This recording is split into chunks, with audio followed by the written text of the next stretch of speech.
రావాలి అంటే ఆమె పక్కన నిల్చొని ఉన్నా కూడా మైక్లో అందరి ముందు తిట్టేవారు. తిట్టానా? హా, నీకు స్పీచ్ సుమంత్ ఇచ్చాడా సుభాష్ ఇచ్చాడా? సారీ, అయ్యో నా I'll forget my speech now. అది తిట్టేవారు కాదు, పొగిడేవారు అన్న మైక్లో. సారీ, గుడి. గుడి కాదు. Okay, it's okay. పొగిడేవారు, ఎస్ పొగిడేవారు. సో మాయ సంతోషంగా ఉండాలి అంటే నాకు ఇష్టమైన నటి నువ్వే అంటే నన్ను ఆట పట్టించేవారు. That's fact. That's actually fact. Really I'm sir's favourite on set. Yes. నాకు తెలియదు, మమ్మల్ని ఎప్పుడు అనలేదు.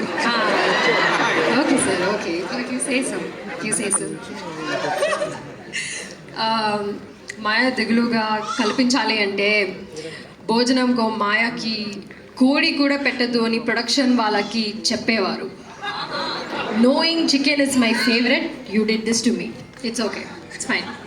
బట్ నేను సరిదాగా చెప్తున్నా మాటలే. నిజానికి నన్ను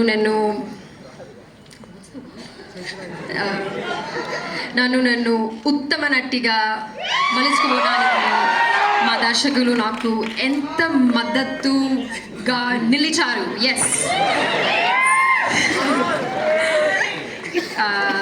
that's about it. So coming back to Maya. Maya ఒక చాలా దగ్గరకి అనిపించిన పాత్ర. ఎందుకంటే మాయకి తన మీద ప్రేమ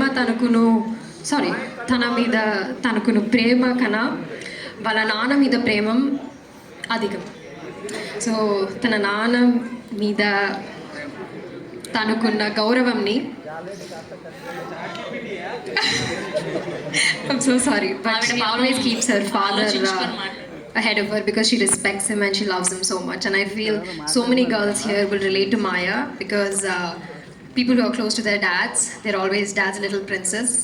And the father will always have a very soft side for her. He'll be a villain to the entire world, but he'll be the biggest hero to you. So I think you all can relate to that. So I hope you love Maya. And ee cinema lo unna prati పాత్రని కూడా ప్రేమ అందర్చాలి అని కూడా కోరుకుంటున్నాను. Thank you. But yes, please love all the characters and thank you so much. Thank you so much. What a lovely speech Maya Nidhi. I actually prepared the speech in English and I gave it to these guys. Okay. So they translated it. If I said anything wrong or if you're going to troll me later, సంస్కృతం నేర్పించారు మీకు, అచ్చ తెలుగు నేర్పించారు, but చాలా మీరు perfect గా మాట్లాడారు. ఇది అయిపోగానే నెక్స్ట్ మేము ఏమొస్తా తెలుసా అబ్బాయిల నుంచి, నే పడిపోయా.